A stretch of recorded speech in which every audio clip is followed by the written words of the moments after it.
Hello students. आज हम पढ़ने वाले हैं विज्ञान विषय का क्लास 9th का सेकंड चैप्टर। पहला चैप्टर ऑलरेडी अपलोड है, आप लोग प्ले लिस्ट में जाकर देख सकते हैं। जनरल साइंस का जो पोर्शन है, स्पेशल तौर पर जो फर्स्ट ग्रेड की तैयारी कर रहे हैं, सेकंड ग्रेड की तैयारी कर रहे हैं, रीट की तैयारी कर रहे हैं, रेलवे की कर रहे हैं या अदर कंपटीशन की तैयारी जो भी स्टूडेंट कर रहा है, जिनके जनरल साइंस का पेपर होता है या उसके क्वेश्चन आते हैं, तो आप लोगों के लिए ये वीडियो बहुत ही काम का है। जो क्लास 9th में पढ़ते हैं उनके लिए तो काम का है ही सही। तो वीडियो आप लोग पूरा देखिएगा ताकि आपको एक एक चीज़ लाइन टू लाइन एनसीईआरटी की समझ में आ सके। अगर आप चैनल पर नए हैं तो चैनल को सब्सक्राइब, वीडियो को लाइक और बेल आइकन ज़रूर दबा लीजिएगा। आज हम बात करेंगे क्या हमारे आसपास के पदार्थ शुद्ध हैं, यानी कि एक शुद्धता का अभियान इस चैप्टर में चलने वाला है। कौन सी चीज़ें शुद्ध है जो हमारे आसपास है वही हम पढ़ने वाले हैं। तो देखिएगा, हम कैसे जान सकते हैं कि बाजार से खरीदा हुआ दूध, घी, मक्खन, नमक, मसाला, मिनरल जल या फिर जूस शुद्ध है। आप सभी के दिमाग में भी बहुत सारी बार आता होगा कि जो नमक आप लेकर आ रहे हैं, घी लेकर आ रहे हैं या दूध लेकर आ रहे हैं, जो पैकिंग आता है या आपके आसपास मिलता है, वो शुद्ध है या नहीं है। आपके दिमाग में ये ज़रूर आता होगा। क्या आपने कभी इन खाने वाले पदार्थों के डिब्बों के ऊपर लिखे शुद्ध शब्द पर ध्यान दिया है? एक साधारण व्यक्ति के लिए शुद्ध का अर्थ होता है कि पदार्थ में कोई मिलावट न हो, लेकिन वैज्ञानिकों के लिए ये सभी वस्तुएं विभिन्न पदार्थों के मिश्रण हैं, अतः शुद्ध नहीं है। कहने का मतलब ये है, जो भी ये डिब्बे पे एक सामान आते हैं, ज़्यादातर ये विभिन्न पदार्थों के मिश्रण है, ये शुद्ध नहीं है। वैज्ञानिक नज़रिए से अगर हम बात करें तो अगर हम अपने नॉर्मल तरीके से बात करें, शुद्धता का मतलब होता क्या है, जिसमें किसी प्रकार की कोई मिलावट ना हो। पर वैज्ञानिक तौर पर ऐसा नहीं है। वैज्ञानिक क्लियर कहते हैं कि ये विभिन्न पदार्थों के मिश्रण है और ये शुद्ध नहीं है। उदाहरण के लिए जैसे दूध आता है, दूध में जल भी मिला होता है, वसा होती है, प्रोटीन होता है, इन सभी का क्या होता है, मिश्रण होता है, ये होता है दूध। जब एक वैज्ञानिक किसी पदार्थ को शुद्ध कहता है तो इसका तात्पर्य है कि उस पदार्थ में मौजूद सभी कण समान रासायनिक प्रकृति के हैं। अगर कोई वैज्ञानिक ये आकर दावा ठोक रहा है या कोई ये बात कह रहा है कि ये पदार्थ शुद्ध है, तो वैज्ञानिक का कहने का तात्पर्य यह हुआ कि उस पदार्थ में जो भी कण या सभी कण मौजूद हैं वो रासायनिक प्रकृति के हैं, समान रासायनिक प्रकृति के वो कण हैं, ऐसा कुछ कहना होता है। एक शुद्ध पदार्थ एक ही प्रकार के कणों से मिलकर बना होता है। यानी कि वैज्ञानिक ये मानते हैं कि अगर एक पदार्थ में 2-3 चीज़ें मिक्स है तो वो शुद्ध पदार्थ नहीं है। अगर उसमें एक ही प्रकार की चीज़ें मिक्स है तो वो शुद्ध पदार्थ है। ठीक है। जब हम अपने चारों ओर देखते हैं तो पाते हैं कि सभी पदार्थ 2 या 2 से अधिक शुद्ध अवयवों के मिलने से बने हैं। उदाहरण के लिए जैसे कि समुद्र का जल मान लो, खनिज मान लो या मिट्टी आदि सभी मिश्रण होते हैं। ठीक है। अब हम पढ़ते हैं कि मिश्रण होता क्या है। मिश्रण एक या एक से अधिक शुद्ध तत्वों या यौगिकों से मिलकर बना होता है। हम जानते हैं कि जल में घुले हुए सोडियम क्लोराइड को वाष्पीकरण या आसवन विधि द्वारा जल से पृथक किया जा सकता है। यानी कि जो भी आपके नमक होता है ना, जो भी जल में यहाँ पर जो है यहाँ पर जल में आपके सोडियम क्लोराइड मिला हुआ है, यानी कि नमक मिला हुआ है। तो उसको अगर आपको सही करना है, अलग अलग करना है, तो आप क्या करेंगे, उसको हीट देंगे, गर्म करेंगे, वाष्पीकरण होगा या आसवन विधि से भी जो है जल से पृथक किया जा सकता है। यद्यपि सोडियम क्लोराइड अपने आप में, यानी कि NaCl होता है सोडियम क्लोराइड, नमक अपने आप में एक शुद्ध पदार्थ है, मान सकते हैं। इसे भौतिक विधि के द्वारा इसके रासायनिक अवयवों में पृथक नहीं किया जा सकता। इसी प्रकार चीनी एक पदार्थ है। चीनी यानी कि जो आपके शक्कर होती है, शुगर जिसको बोलते हैं, है ना, चीनी एक पदार्थ है क्योंकि यह एक ही प्रकार के शुद्ध अवयव रखता है और इसका यौगिक समान रहता है। यानी कि इसका यौगिक जो है समान रहता है। देखो, पेय पदार्थ और मिट्टी में एक समान कण नहीं होते हैं, यह आपको भी पता है कि नहीं होते हैं। शुद्ध पदार्थ किसी भी स्रोत से प्राप्त हो, इसके अभिलाक्षणिक गुण एक समान होंगे। इस प्रकार हम कह सकते हैं कि मिश्रण में एक से अधिक शुद्ध पदार्थ होते हैं। ठीक है, चलो आगे पढ़ते हैं। मिश्रण पढ़ लिया, मिश्रण के बारे में जान लिया। अब पढ़ते हैं हम मिश्रण के प्रकार के बारे में। अवयवों की प्रकृति के अनुसार विभिन्न प्रकार के मिश्रणों का निर्माण होता है। इस तरह मिश्रण के कई प्रकार होते हैं। यहाँ पर एक क्रियाकलाप दे रखा है, इसको पढ़ते हैं। कक्षा को अ ब स द समूह में बांट रखा है, 4 समूह बना रखे हैं अ ब स द करके, ठीक है। एक बीकर यानी कि एक बीकर है जिसमें 50 ml जल और 1 चम्मच कॉपर सल्फेट चूर्ण को लिया गया है और समूह ए उसका नाम दिया गया है। अगर हम समूह बी की बात करें तो एक बीकर लिया गया है, उसमें 50 ml जल है, उसमें 2 चम्मच कॉपर सल्फेट मिलाया गया है। कॉपर सल्फेट और पोटेशियम परमैंगनेट या साधारण नमक सोडियम क्लोराइड जिसको बोलते हैं समूह स और द को दे रखा है। दोनों को अवयवों को पृथक पृथक मात्रा दे, ठीक है। यहाँ पर अब हम बात करते हैं, अब पृथक पृथक समूह के उन अवयवों को मिलाकर मिश्रण तैयार करें। उनके रंग और बनावट के आधार पर एक रिपोर्ट आपको तैयार करनी है। समूह अ और ब को एक मिश्रण प्राप्त होता है जिसकी बनावट समान होती है। इस तरह के मिश्रण को हम कहते हैं सहमांगी मिश्रण अथवा विलयन, ठीक है। आप समझे इस बात को। देखो, जब दो समान मिश्रण मिलते हैं या बनावट जिनकी समान होती है तो ऐसे मिश्रण को हम कहते हैं सहमांगी मिश्रण अथवा विलयन भी उसको बोल सकते हैं। इस तरह के मिश्रणों के कुछ अन्य उदाहरण है, जैसे कि जल में नमक घुलना सहमांगी मिश्रण हो गया, जल में चीनी, है ना, इस टाइप से। दोनों समूह से प्राप्त घोल के रंगों की तुलना करें। यद्यपि दोनों समूह के पास कॉपर सल्फेट का घोल है, लेकिन उन दोनों घोल के रंगों की तीव्रता पृथक पृथक है। यह दिखलाता है कि सहमांगी मिश्रण पृथक पृथक संगठन रख सकते हैं। समूह स और द की अगर हम बात करें तो जो मिश्रण प्राप्त होता है उसके अंश भौतिक दृष्टि से पृथक है, यानी कि बाहरी रूप से दोनों में डिफरेंस है। इस तरह के मिश्रण को विषमांगी मिश्रण कहा जाता है। सोडियम क्लोराइड और लोहे की छीलन, नमक और सल्फर, जल और तेल विषमांगी मिश्रण के उदाहरण हैं। जैसा कि आपने जल में नमक डाला तो वो घुल जाता है, आपको पता नहीं चलता कि जल में क्या मिला हुआ है, तो ये होते हैं सहमांगी मिश्रण। अगर आपने जल में तेल की 2-4 बूंद डाल दी तो आप देखेंगे तेल की बूंद और जो जल है उसका कहीं भी मिलन नहीं होगा, कहीं भी वो घुलेंगे नहीं। तो इस वजह से वो दोनों अलग अलग हैं, तो इस वजह से वो विषमांगी मिश्रण हो गया। ये बात समझ में आई। मिश्रण दो प्रकार के हैं, सहमांगी मिश्रण, विषमांगी मिश्रण, दोनों मैंने आपको क्लियर कर दिए हैं। क्रियाकलाप 2.2 में यहाँ पर एक और क्रियाकलाप आपके सामने है। इसमें कहा गया है कि आइए पुनः कक्षा को 4 समूह में बांटते हैं, यानी कि अ ब स द करते हैं। और आपको जो है ए समूह वाले को कॉपर सल्फेट के कुछ क्रिस्टल दिए गए हैं, बी वाले को 1 चम्मच में कॉपर सल्फेट दे दिया और सी वाले को चौक का चूर्ण आता है या गेहूं का आटा है वो दे दिया, और द जो है उसको दूध या शाई दे दी। अब आप देखना क्या होगा। छात्रों को कांच की छड़ की सहायता से नमूनों को जो है जल में मिलाने को कहा गया है। अब आप यहाँ पर देखो, अब टॉर्च से प्रकाश की किरण को बीकर पर डालना है। इसको सामने से आपको देखना है, क्या प्रकाश की किरण का मार्ग दिखाई देता है? बिल्कुल आपको किरण का मार्ग दिखाई देगा, प्रकाश किरण का, ठीक है ना। अब मिश्रण को कुछ समय तक शांत छोड़ देते हैं। इस बीच मिश्रण छानने वाले उपकरण को तैयार कर लेते हैं। क्या मिश्रण स्थिर है? क्या मिश्रण हिल डुल रहा है या स्थिर है, ऐसा कुछ पूछा गया है। कुछ समय के बाद कण नीचे बैठना शुरू करते हैं। मिश्रण को छान लेना है। क्या छानक पत्र पर कुछ शेष बचा है? कक्षा में परिणामों पर चर्चा इस प्रकार करते हैं। देखो, समूह ए और ब एक विलयन पाते हैं। क्या होता है? एक विलयन पाते हैं, दोनों मिल जाते हैं। आपने यहाँ पर देखा होगा कि ये देखो, यहाँ पर आप लोगों को समूह ए में कॉपर सल्फेट और एक समूह बी में आपको कॉपर सल्फेट 1 चम्मच में दिया गया था, और ये यहाँ पर क्या पाते हैं? विलयन पाते हैं, ठीक है, यहाँ लिखा हुआ है। अब देखो, समूह स में एक निलंबन पाता है और समूह द जो है उसमें कोलाइडी विलयन होता है। ए यहाँ पर आपको दिख रहा होगा, यह है छानक पत्र, छानने वाला मुड़ा हुआ छानक पत्र इस टाइप से है, और इसको इस टाइप से बना लिया जाता है कुप्पी के हिसाब से, यानी कि शंकु टाइप में, तो छानक पत्र का शंकु। अब इस छानक पत्र को यहाँ पर लगा देते हैं। यहाँ पर एक कांच की छड़ है, ठीक है, ये कीप होती है और ये परख नली लगी हुई है। इसमें थोड़ा नीचे छना हुआ द्रव आपको दिख रहा है। द्रव मतलब आप समझ गए होंगे, जल की तरह ही होता है। निस्यंदन यानी कि छानने की प्रक्रिया वहाँ पर है। तो यहाँ पर अब हम विलयनों, निलंबनों और कोलाइड विलयनों के बारे में पढ़ते हैं। अब आपको ये बताना है कि पदार्थ से आप क्या समझते हैं। दूसरा ये बताना है कि सहमांगी और विषमांगी मिश्रण में अंतर क्या है। दोनों पढ़ लिए हैं, दोनों समझा दिए हैं, आप खुद अपने दिमाग से ये क्वेश्चन करेंगे।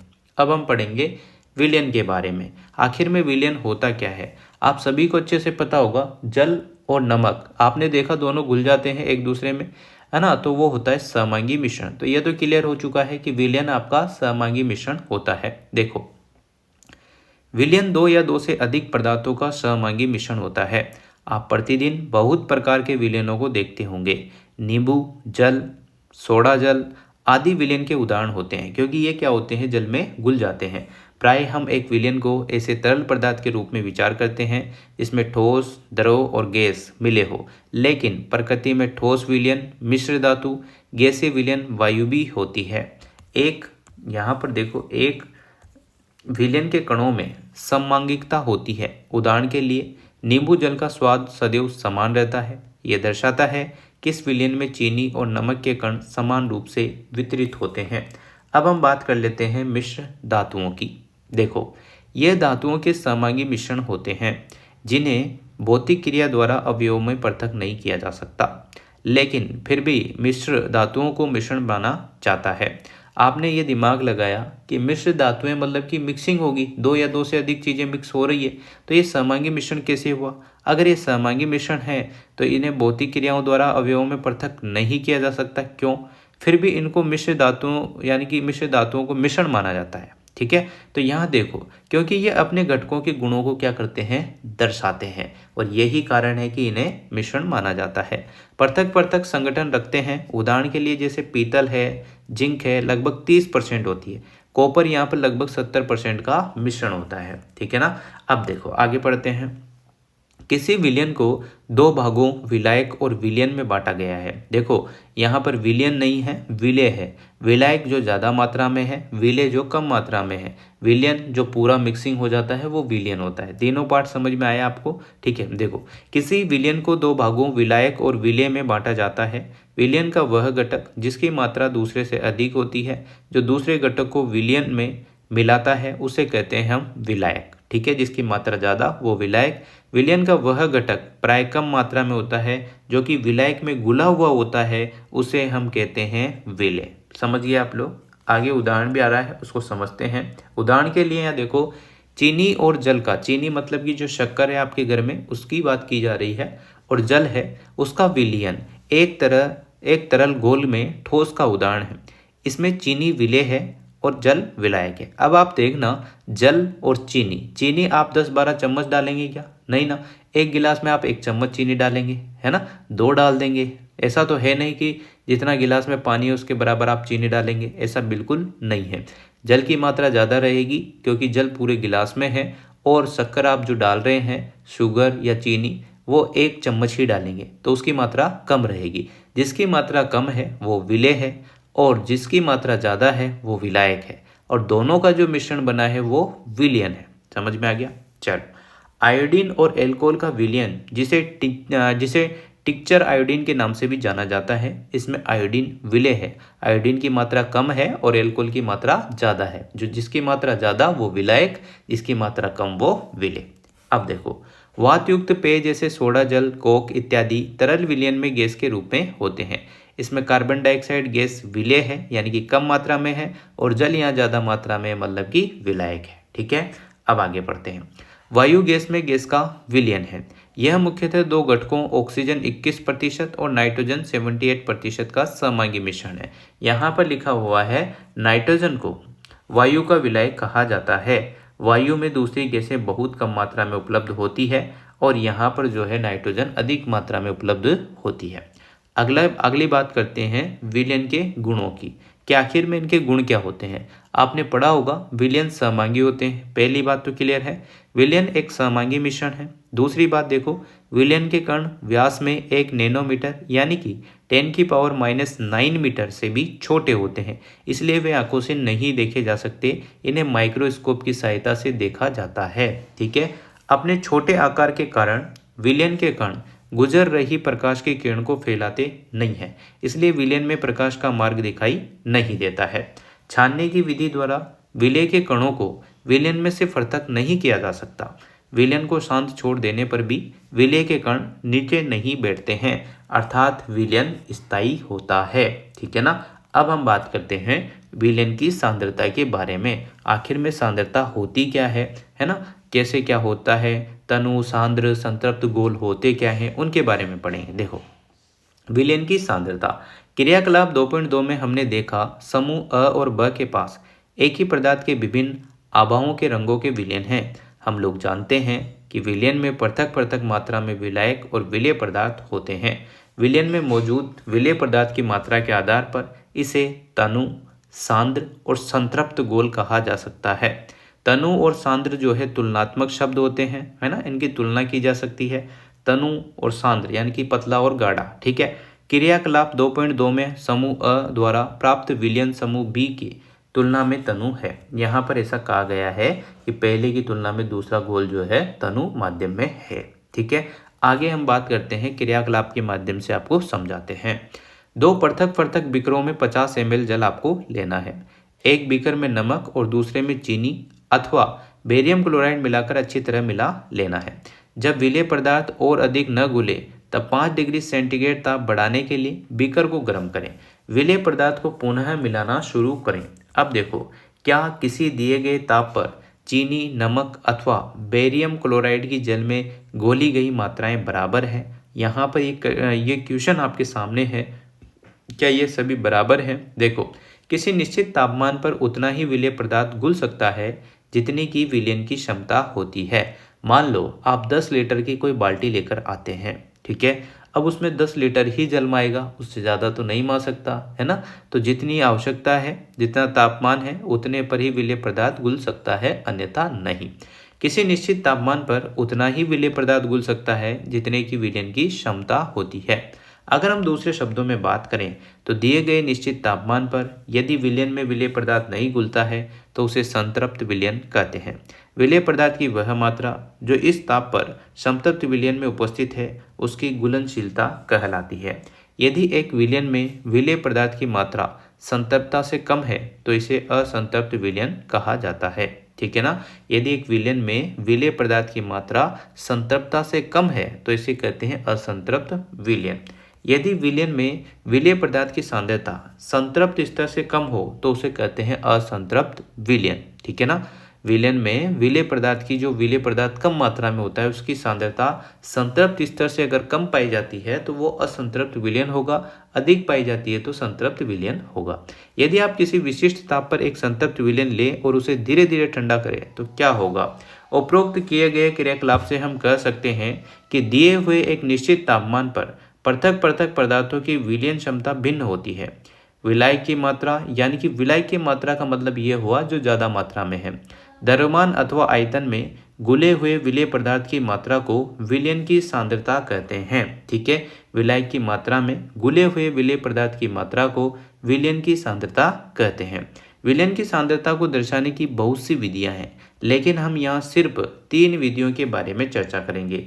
3 विधियां कौन कौन सी है? एक तो है द्रव्यमान या विलयन के द्रव्यमान प्रतिशत, द्रव्यमान या विलयन के आयतन प्रतिशत, या द्रव्यमान यहाँ पर देखो एक और है द्रव्यमान आयतन वाला, विलयन के आयतन प्रतिशत, ठीक है। इन तीनों की बात हम करते हैं। सबसे पहले बात करेंगे द्रव्यमान या विलयन के द्रव्यमान प्रतिशत की। तो विलेय पदार्थ का जो द्रव्यमान है बटे विलयन का द्रव्यमान है इंटू 100। विलेय पदार्थ का द्रव्यमान बटे विलयन का द्रव्यमान इंटू 100, यह हो जाता है द्रव्यमान विलयन के द्रव्यमान प्रतिशत का फॉर्मूला। अगर द्रव्यमान विलयन के आयतन प्रतिशत की हम बात करें तो विलेय पदार्थ का द्रव्यमान बटे विलयन का आयतन इंटू 100 हो जाएगा, ठीक है ना। नीचे आयतन आ जाएगा, बस उसमें द्रव्यमान था। अगर हम आयतन या आयतन प्रतिशत की बात करें तो विलेय का आयतन बटे विलयन का आयतन इंटू 100 हो जाएगा। सॉरी, हाँ, यह इंटू 100 ही है यहाँ पर, देखो वहाँ पर मिस प्रिंट हो रहा होगा, ठीक है ना। यहाँ पर इंटू 100 है। अगला क्वेश्चन यहाँ पर आया है आपके सामने उदाहरण 2.1 के तौर पर, इसको आप खुद करेंगे, फिर भी मैं आपको समझा देता हूँ। देखो, एक विलयन के 320 ग्राम विलायक जल में 40 ग्राम साधारण नमक विलेय है। विलयन की सांद्रता आपसे पूछी गई है। तो पहले तो क्या करेंगे, विलेय पदार्थ का द्रव्यमान देखेंगे 40 ग्राम, विलायक का द्रव्यमान देखेंगे 320 ग्राम। अब हम जानते हैं कि विलयन का द्रव्यमान बराबर होता है विलेय पदार्थ का द्रव्यमान प्लस विलायक का द्रव्यमान।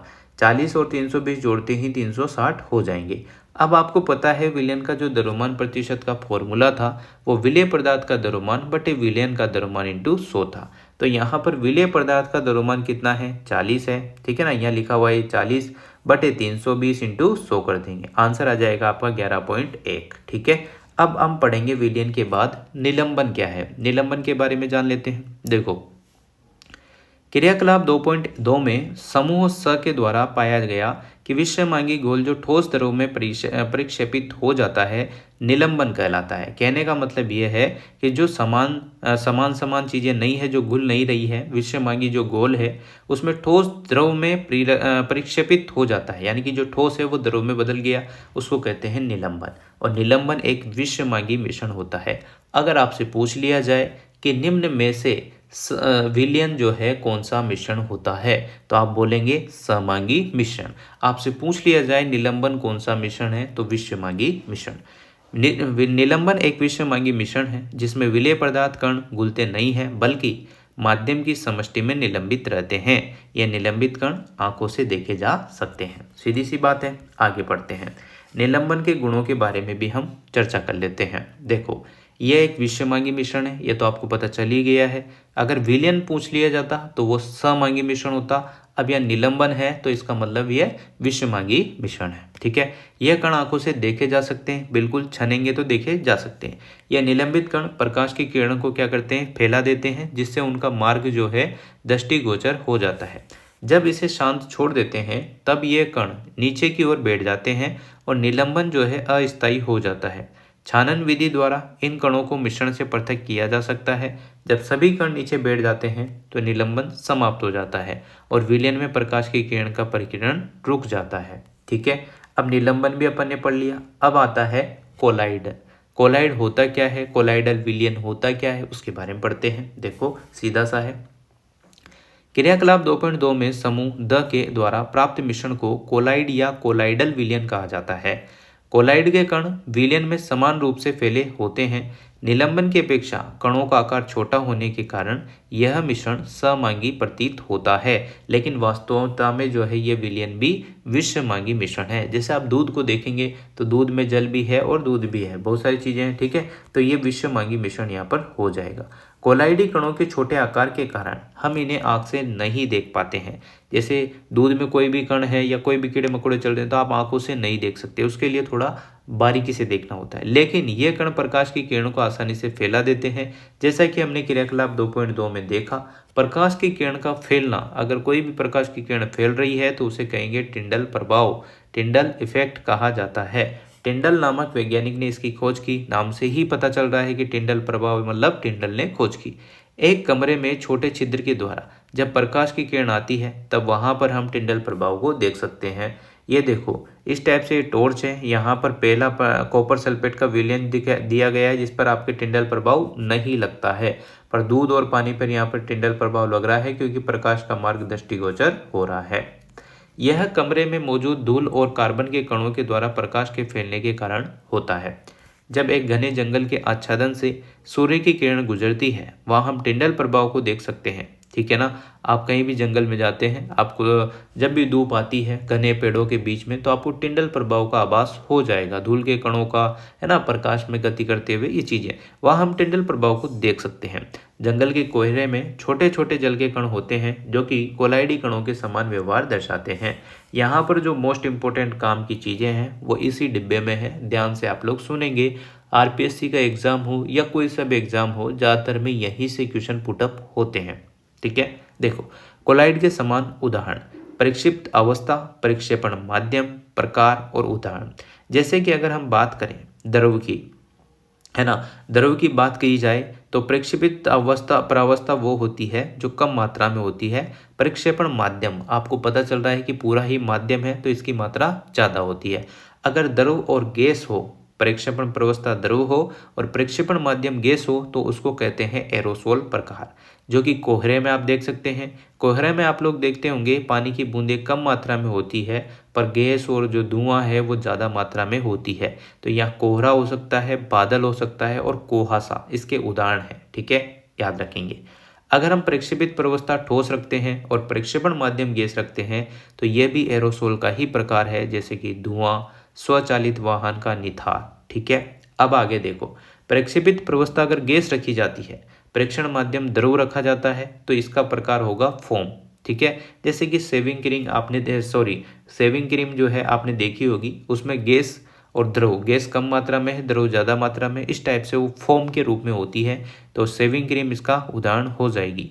अगली बात करते हैं, द्रव प्रक्षेपित प्रवस्था है और द्रव ही प्रक्षेपण माध्यम है, तो इसको कहते हैं इमल्शन, जो कि बहुत बार क्वेश्चन पुटअप हुआ है। दूध या फिर फेस क्रीम जो होती है उसमें इसका यूज होता है। इसके उदाहरण है इमल्शन के उदाहरण दूध और फेस क्रीम। ठोस अगर प्रक्षेपण प्रवस्था और प्रक्षेपण माध्यम द्रव रखते हैं तो ये सोल का उदाहरण, ठोस और द्रव ये सोल का उदाहरण है, जैसे कि मैग्नीशियम मिल्क या कीचड़ हो गया। इसमें इसका सोल का प्रकार या सोल के उदाहरण जो है मैग्नीशियम मिल्क और कीचड़ होते हैं। अगर प्रक्षेपित प्रवस्था और प्रक्षेपण माध्यम, जैसे प्रक्षेपित प्रवस्था गैस है और माध्यम ठोस है, तो ये फॉर्म में होगा, जैसे कि फोम, रबड़, स्पंज, प्यूमीज ये होती है।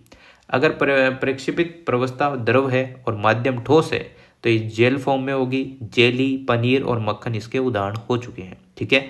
अगर ठोस प्रक्षेपित प्रवस्था है और माध्यम ठोस ही है तो ठोस सोल होगा, जैसे कि रंगीन रत्न पत्थर हो गया, दूधिया कांच हो गया। ये बहुत इंपॉर्टेंट था जो कि आप लोगों को मैंने समझा दी।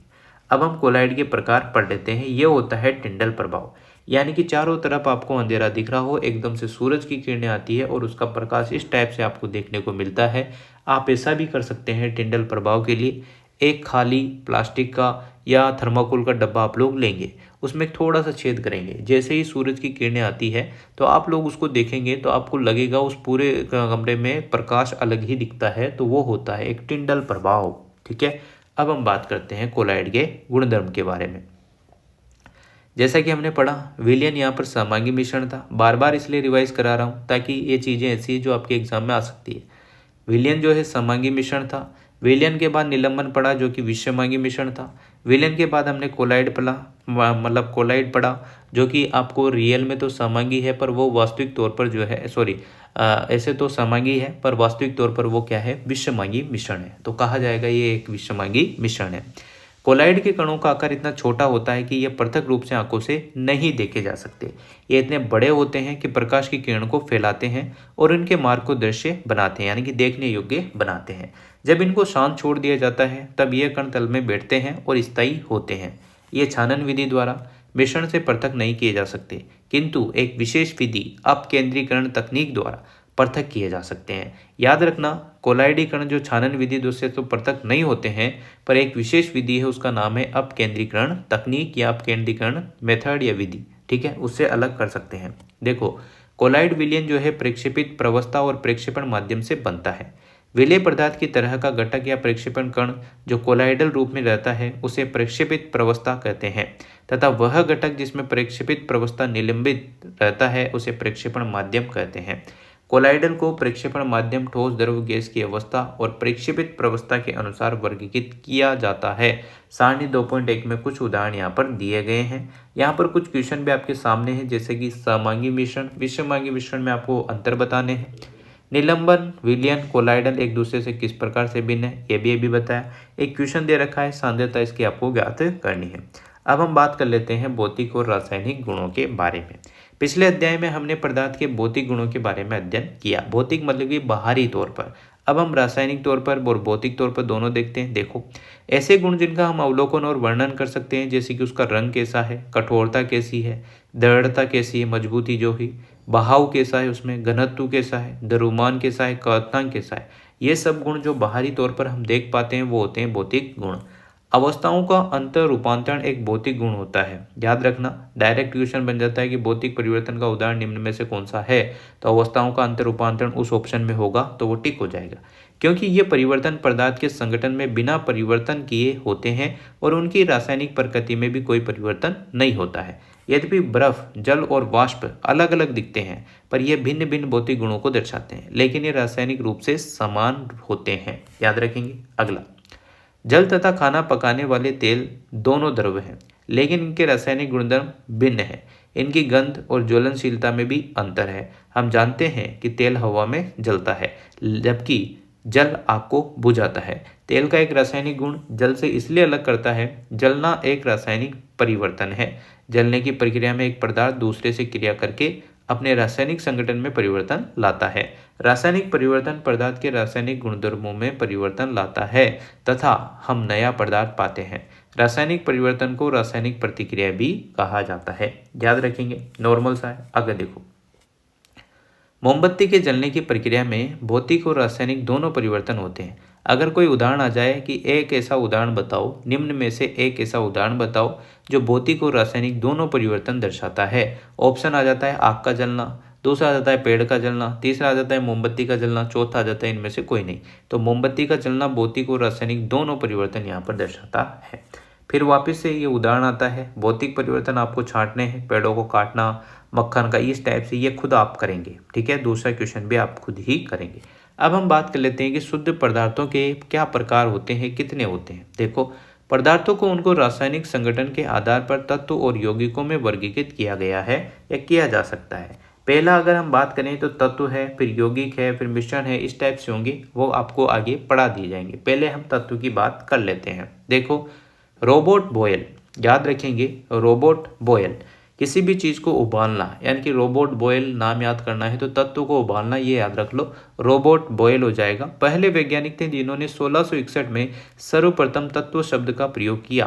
फ्रांस के रसायनज्ञ एंटोनी लॉरेंट लवाजिये ने सन 1743 सन 1794 ने अब सबसे पहले तत्व की परिभाषा को प्रयोग द्वारा प्रतिपादित किया। मतलब कि इन्होंने ऐसे मन बढ़ंग कहानी नहीं बनाई, उसको प्रयोग किया, उसको एनालाइज किया, उसके बारे में प्रैक्टिकल करके उन्होंने तत्व शब्द की परिभाषा दी है। उनके अनुसार तत्व पदार्थ का वह मूल रूप है जिसे रासायनिक प्रतिक्रिया द्वारा अन्य सरल पदार्थों में विभाजित नहीं किया जा सकता, ये कहा था इन्होंने। इसके बाद देखो, तत्वों को साधारणतः धातु, अधातु, उपधातु में वर्गीकृत किया जा सकता है। धातुएं प्राय दिए हुए निम्न गुणधर्मों में से सभी को या कुछ को प्रदर्शित यहाँ पर करती है। आगे हम पढ़ते हैं धातुएं, ये तत्व होते कैसे, इनके बारे में बताया गया है। देखो, ये चमकीले होते हैं, चांदी जैसी सफ़ेद या सोने की तरह पीले रंग की होती है। ताप और विद्युत की सुचालक है, मतलब कि इनमें करंट का फ्लो होता है। ये तन्य होती है, तार के रूप में इसको खींचा जा सकता है ना, तन्य मतलब कि खींचना। आज्ञात वर्धनीय होती है, यानी कि इनको पीट पीट कर महीन चादर के रूप में डाला जा सकता है। यह प्रतिध्वनिपूर्ण होती है, ये भी याद रखेंगे। इसके बाद देखो, सोना, चांदी, तांबा, लोहा, सोडियम, पोटेशियम इत्यादि धातु के उदाहरण हैं। पहली बात तो ये हो गया धातु के उदाहरण है ना। दूसरा ये ध्यान रखना, पारा जो है, मरकरी जो है, सॉरी, यहाँ पर देखो, पारा जो मरकरी है, धातु होती हुई भी जो है कमरे के ताप पर द्रव है। ये क्वेश्चन बहुत बार आ रहा है कि पारा धातु, सॉरी, ऐसी कौन सी धातु है जो कमरे के ताप पर द्रव है। ठीक है, तो यहाँ पर पारा आ जाएगा आंसर, मरकरी इसको बोलते हैं, ध्यान रखना। अगला, धातुएं दिए गए निम्न गुणों में से प्राय कुछ को यहाँ सभी को प्रदर्शित करती है। ये विभिन्न रंगों की होती है, अलग अलग रंग होते हैं। ताप और विद्युत की सुचालक होती है, सॉरी, कुचालक होती है, सुचालक नहीं कुचालक, मतलब कि इनमें करंट का फ्लो नहीं होता। ये चमकीली होती है, प्रतिध्वनिपूर्ण होती है और अज्ञात वर्धनीय नहीं होती है। सॉरी, होती है नहीं होती है, चमकीली भी नहीं है, प्रतिध्वनिपूर्ण भी नहीं है और अज्ञात वर्धनीय भी नहीं है। ठीक है, याद रखना। आगे पढ़ते हैं। Hydrogen, H, oxygen, iodine, carbon, coal, coke, bromine, chlorine इत्यादि अधातुओं के उदाहरण हैं। अगर हम बात करें अधातुओं की तो कौन कौन सी हो जाएगी, hydrogen, oxygen, iodine, carbon, bromine, chlorine, ये सब क्या है, अधातुओं के उदाहरण। कुछ तत्व, अगर कार्बन को आपसे पूछा कोक लिख दे तो समझ जाना कार्बन है, कोल लिख दे तो समझ जाना कार्बन है, C होता है इसका प्रतीक। कुछ तत्व धातु अधातुओं के बीच के गुणों को दर्शाते हैं, जिन्हें हम कहते हैं उपधातु। जो धातु की भी बोल रहा है, अधातु की भी बोल रहा है, दोनों के गुण रख रहा है तो वो उपधातु है ना, याद रखना। जैसे बोरोन है, सिलिकन है, जर्मेनियम है, ऐसे तत्व हैं जो उपधातु है। ठीक है, अभी तक ज्ञात तत्वों की संख्या 100 से अधिक है। इनमें से 92 तत्व तो प्राकृतिक है, यानी कि नेचुरल तरीके से मिले हैं, शेष मानव ने निर्मित किए हैं। ठीक है, अधिकतम तत्व ठोस अवस्था में हैं, 11 तत्व कमरे के ताप पर गैस है, ये याद रखेंगे। 2 तत्व जैसे पारा और ब्रोमीन कमरे के तापमान पर द्रव है। मरकरी और ब्रोमीन जो है कमरे के तापमान पर आपको द्रव अवस्था में मिलेंगे। ठीक है, अपवाद है जो कि गैलेनियम तथा सीजियम तत्व कमरे के तापमान 303 केल्विन से कुछ अधिक तापमान पर द्रव अवस्था में ले सकते हैं। अब हमने पहले तो क्या पढ़ा, तत्व। अब उसके बाद आता है यौगिक। ठीक है, यौगिक के बारे में पढ़ते हैं। देखो, एक यौगिक वह पदार्थ है जो कि दो या दो से अधिक तत्वों के नियत अनुपात में रासायनिक तौर पर संयोजन से बना है। जब दो या दो से अधिक तत्व आपस में मिलते हैं तो हम क्या पाते हैं, हम यौगिक पाते हैं। ठीक है ना, ये याद रखेंगे। क्रियाकलाप यहाँ पर करके बताया गया है, देखो ध्यान से सुनना। कक्षा को दो समूह में विभक्त करना है। कोई भी क्लास है उसको दो भागों में डिवाइडेशन कर दिया है। दोनों समूहों को 50 ग्राम लोहे का चूर्ण दिया है और 3 ग्राम सल्फर एक चीनी मिट्टी की प्याली में दे दिया गया है। ठीक है, समूह फर्स्ट कह रहा है कि लोहे के चूर्ण और सल्फर पाउडर को पीसकर मिलाएं। समूह फर्स्ट को ये कहा गया। दूसरे को ये कहा गया है कि लोहे के चूर्ण और सल्फर पाउडर को पीसकर मिलाएं। मिश्रण को तीव्र ताप पर जो है, मतलब तीव्र ताप का मतलब होता है कि बहुत ज़्यादा गर्म उसमें आग, मतलब बहुत ज़्यादा गर्म किसी पात्र में आपको लाल होने तक उसको गर्म करना है उस मिश्रण को। अब ज्वाला को हटा देनी है, मतलब कि जो भी आपने हीटिंग के लिए लगा रखा था चूल्हा स्टोव जो भी, उसको हटाना है और मिश्रण को ठंडा होने देना है।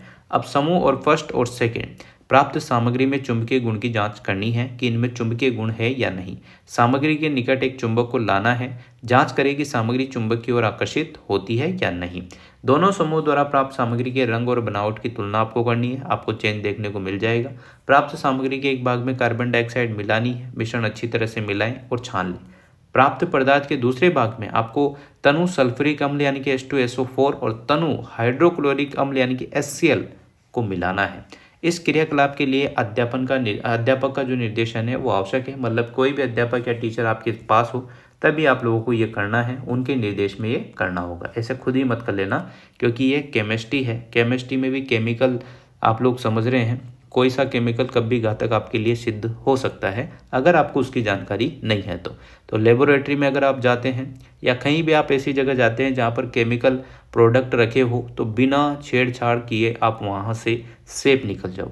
अगर आप किसी भी जो भी केमिकल है उसके बारे में नहीं जानते हैं, आपने छेड़ कर दिए, हो सकता है आपकी त्वचा जल जाए, हो सकता है कि वहाँ पर आग भी लग जाए, कुछ आप ऐसा उत्पाद कर दो। तो इसलिए केमिकल जो लेबोरेटरी होती है, लैब होती है, उससे आप लोग सावधान रहें, सतर्क रहें, दूर रहें, टीचर के साथ ही वहाँ पर जाएं क्रियाकलाप अगर आपको करना है तो। ठीक है, अब हम बात करते हैं, इनके उत्तर देते हैं। देखो, क्या दोनों समूह द्वारा प्राप्त सामग्री देखने में समान है? आपको उत्तर देना है। किस समूह द्वारा प्राप्त सामग्री में चुंबकीय गुण विद्यमान है? क्या प्राप्त सामग्री के घटकों को हम पृथक करने में सक्षम है? क्या तनु सल्फ्यूरिक अम्ल H2SO4, तनु हाइड्रोक्लोरिक अम्ल HCl सामग्री पर डालने से दोनों समूहों को गैस प्राप्त होती है?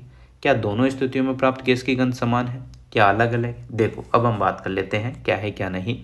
समूह पष्ट द्वारा जो प्राप्त गैस है वो है हाइड्रोजन, और यह रंगहीन है, गंधहीन है, ज्वलनशील है, और यह एक आवारा तत्व भी है, हाइड्रोजन, है ना। और हाइड्रोजन गैस रंगीन, गंधहीन, ज्वलनशील होती है। इसकी ज्वलनशीलता की जांच कक्षा में न करें, ये याद रखना, जैसा कि मैंने अभी आपको सचेत किया ही है, क्योंकि होता है ना। समूह सेकंड द्वारा प्राप्त गैस हाइड्रोजन सल्फाइड यानी कि H2S होती है। यह रंगहीन गैस होती है, इसकी गंध सड़े हुए अंडे जैसी होती है। याद रखना, अगर आपको कहीं पर भी सड़े हुए अंडे की जैसी गंध आ रही है तो वहाँ पर H2S यानी कि हाइड्रोजन सल्फाइड मौजूद है, जो कि रंगहीन है, उसका कोई रंग नहीं होता है। आपने पाया कि दोनों समूह द्वारा प्राप्त पदार्थ भिन्न गुणों को दर्शाते हैं। यदि भी प्रारंभ में दिए गए पदार्थ तो सेम थे, आपने देखा होगा दोनों चीज़ें सेम थी, पर आपने सेकंड क्रियाकलाप में क्या किया, उसको हीट दिया, उसको गर्म किया, उसको ठंडा किया, इस टाइप से किया। तो समूह फर्स्ट की क्रिया के फलस्वरूप जो भौतिक परिवर्तन हुआ, जबकि समूह सेकंड की क्रिया के फलस्वरूप रासायनिक परिवर्तन हुआ, क्योंकि आपने कराया जब जाके हुआ। पहली में तो आपने बाहरी तौर पर ही चीज़ें मिक्स की है, दूसरे में आपने उसको गर्म भी किया, उसको हीट भी दी, उसको ठंडा भी किया, तो वो रासायनिक परिवर्तन उसमें हुआ भाई। ठीक है, देखो, समूह पष्ट द्वारा प्राप्त सामग्री दो पदार्थों का मिश्रण है। दिए गए पदार्थ लोहा और सल्फर है ना, याद रखेंगे। मिश्रण का गुण उन दोनों मिले हुए तत्वों के गुण के समान ही है। समूह सेकंड द्वारा प्राप्त सामग्री क्या है, यौगिक है। अब देखो, मिश्रण और यौगिक में अंतर, जो कि क्लास 9th वाले बच्चों के लिए बहुत इंपॉर्टेंट है, ध्यान से सुनना। देखो, मिश्रण और यौगिक कंपटीशन वालों के लिए तो इम्पोर्टेंट हर चीज़ है, बाकी जो 9th वाले बच्चे हैं जो इस वीडियो को देखेंगे उनके लिए भी बहुत अच्छा चैप्टर है, समझने लायक है। देखो, मिश्रण तत्व या यौगिक केवल मिश्रण बनाने के लिए मिलते हैं, किंतु किसी नई यौगिक का निर्माण नहीं करते हैं। अगर यौगिक की बात की जाए तो तत्व क्रिया करके एक नई यौगिक का निर्माण करते हैं। अगर वापस से हम मिश्रण की बात करें तो मिश्रण का संगठन परिवर्तनीय होता है, चेंज होता रहता है। यौगिक का क्या है, नए पदार्थ का संगठन सदैव स्थायी होता है। ठीक है, अब हम मिश्रण की वापस से बात करते हैं। मिश्रण में उसमें उपस्थित घटकों के गुणधर्मों को दर्शाता है, और यौगिक क्या करता है, नए पदार्थ के गुणधर्म पूरी तरह से भिन्न होते हैं, है ना, चेंज होते हैं। मिश्रण की बात करें तो घटकों को भौतिक विधियों द्वारा सुगमता से पृथक किया जा सकता है ना। और यौगिक जो है उसको रासायनिक या विद्युत रासायनिक प्रतिक्रियाओं द्वारा ही चेंज किया जा सकता है। ओनली केमिकल रिएक्शन से ही उसको चेंज किया जा सकता है, बाहरी तौर पर या भौतिक तौर पर उसमें चेंज नहीं होगा। ठीक है। क्रियाकलाप फर्स्ट की बात करें तो वो मिश्रण की बात कर रहा है। क्रियाकलाप सेकंड की बात करें जो आपको देखने को मिला तो जिसमें गरम और आपने किया था तो वो यौगिक की बात कर रहा है। सीधा सी बात है, समझ में आ गई होगी। चलिए आगे बढ़ते हैं। दोनों तत्वों की तीव्रता से गर्म करने पर हमने यौगिक पाया जिसका गुण मिले हुए तत्वों से पूरी तरह से भिन्न है। बिल्कुल सही है। यौगिक का संगठन पूरे पदार्थ में समान है। हम यह भी देख सकते हैं कि यौगिक की बनावट और रंग भी सभी स्थानों पर समान है। इस प्रकार संक्षिप्त में हम पदार्थ की भौतिक और रासायनिक प्रकृति को निम्न आरेख द्वारा व्यवस्थित कर सकते हैं। यहाँ पर आपके सामने कुछ डायग्राम है, इसमें क्लियर चीजें आपको समझ में आएगी। पहला यहाँ पर देखो पदार्थ दिख रहा है आपको, ठोस, द्रव और गैस 3 अवस्था में होता है। पदार्थ 2 प्रकार से यहाँ पर डिवाइडेशन देखने को मिला। एक तो होता है शुद्ध पदार्थ जो कि बिल्कुल प्योर है, और दूसरा यहाँ पर मिश्रण जिसमें कुछ न कुछ मिला हुआ है ना। यहाँ पर साइंस की भाषा में हम शुद्ध पदार्थ उसी को कहते हैं जिसमें एक ही प्रकार के रासायनिक गुण हो, है ना। और ऐसे पदार्थ जिनमें एक से अधिक प्रकार के पदार्थों के गुण हो या अलग अलग चीजें हो तो वो मिश्रण कहलाती है। ठीक है। यहाँ देखो शुद्ध पदार्थ में आता है आपके तत्व और यौगिक। तत्व की बात की थी अभी हमने, सरल पदार्थों में विभक्त नहीं किए जा सकते। और यौगिक जो है रासायनिक और विद्युत जो क्रियाएं होती है उनके द्वारा इनको विघटित किया जा सकता है, तोड़ा जा सकता है।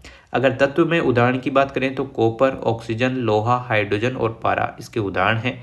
यौगिक की बात करें तो जल, मीथेन, चीनी, नमक इसके उदाहरण हैं। यह बात तो होगी क्लियर शुद्ध पदार्थ की। अब मिश्रण की बात करते हैं। मिश्रण 2 प्रकार से आपको समझाया था, एक सहमांगी मिश्रण होता है और एक विषमांगी मिश्रण होता है। सहमांगी मिश्रण में ऐसी चीजें यूज में ली जाती है जो दोनों ही समान हो, है ना। और ऐसे विषमांगी में दोनों चीजें अलग हो, यानी कि असमान संगठन उसमें होता है। अगर सहमांगी के उदाहरणों की बात करें तो जल में नमक जो घुल जाता है, जल में नमक, जल में चीनी, कार्बन डाइऑक्साइड में सल्फर, या जल और एल्कोहल, ये सब चीजें। अगर हम बात करें असमान संगठन या विषमांगी मिश्रण की तो उदाहरण के लिए बालू तथा नमक दोनों नहीं मिलेगी। रेत नमक में मिलती नहीं है, अलग अलग दिखेगी दोनों। चीनी तथा नमक दोनों नहीं मिलेंगे, वो भी अलग अलग दिखेंगे, कोई बारीक कोई मोटे। लकड़ी, रक्त, तेल में जल, ये सब चीजें विषमांगी के उदाहरण हैं। ये बात भी क्लियर हो गई है। अब मेन इंपॉर्टेंट फैक्टर इस चैप्टर का आता है कि आपने क्या सीखा, जो कि बहुत इंपॉर्टेंट होता है। यही से question put up RPSC other exam जैसे रेलवे वगैरह में डायरेक्ट यहाँ से बन जाते हैं। देखो मिश्रण में एक से अधिक पदार्थ जैसे कि तत्व अथवा यौगिक किसी भी अनुपात में मिल सकते हैं, यह होता है मिश्रण यानी कि मिक्सिंग। मिश्रण को पृथक करने के लिए उचित विधियों से शुद्ध पदार्थों में पृथक्करण किया जा सकता है। विलयन 2 या 2 से अधिक पदार्थों का सहमांगी मिश्रण होता है। विलयन के बड़े अवयव जो है विलायक कहलाते हैं, और छोटे अवयव या जो कम मात्रा में अवयव है उनको विलेय कहते हैं। ठीक है। विलयन की सांद्रता उसके कोई आयतन में उपस्थित विलेय का द्रव्यमान अथवा आयतन हो सकती है। ठीक, वह आपने 3 स्टेप भी देखी थी उसमें, द्रव्यमान प्रतिशत, द्रव्यमान आयतन प्रतिशत, आयतन प्रतिशत। ठीक है, ये बात भी क्लियर हो गई। वह पदार्थ जो विलायक में अघुलनशील और आंखों से देखा जा सकता है निलंबन कहलाता है। निलंबन क्या होता है? विषमांगी मिश्रण। ठीक है। अब बात करते हैं कोलाइड की। तो कोलाइड एक विषमांगी मिश्रण है जिसके कणों का आकार इतना छोटा होता है कि उन्हें सरलता से देखा नहीं जा सकता, किंतु इतना बड़ा है कि यह प्रकाश का फैलाव भी करने में सक्षम है। कोलाइड उद्योगों में या दैनिक जीवन में महत्वपूर्ण है। विलय कणों को परिक्षेपित प्रावस्था कहते हैं, और विलायक जिसमें से पूरी तरह से वितरित रहते हैं जो ज्यादा मात्रा में है उसको कहेंगे परिक्षेपण माध्यम। ठीक है। अब आगे बढ़ते हैं। शुद्ध पदार्थ तत्व या यौगिक हो सकते हैं। तत्व पदार्थ का मूल रूप होता है जिसे रासायनिक क्रिया द्वारा सरल पदार्थों में विभाजित नहीं किया जा सकता। यौगिक वह पदार्थ है जो 2 या 2 से अधिक तत्वों के स्थिर अनुपात में रासायनिक रूप में संयोजन से निर्मित होते हैं। यौगिक के गुण उसमें निहित तत्वों के गुणों से भिन्न होते हैं, जबकि मिश्रण में उपस्थित तत्व यौगिक अपने अपने गुणों को दर्शाते हैं। आपके सामने ये क्वेश्चन आते हैं, क्वेश्चन आपको खुद ही करने हैं, है ना। ये क्वेश्चन आप लोग करेंगे, डाउट आता है तो आप कमेंट कर देंगे, बाकी इजी वे में आपसे हो जाएंगे, कोई दिक्कत वाली बात नहीं है।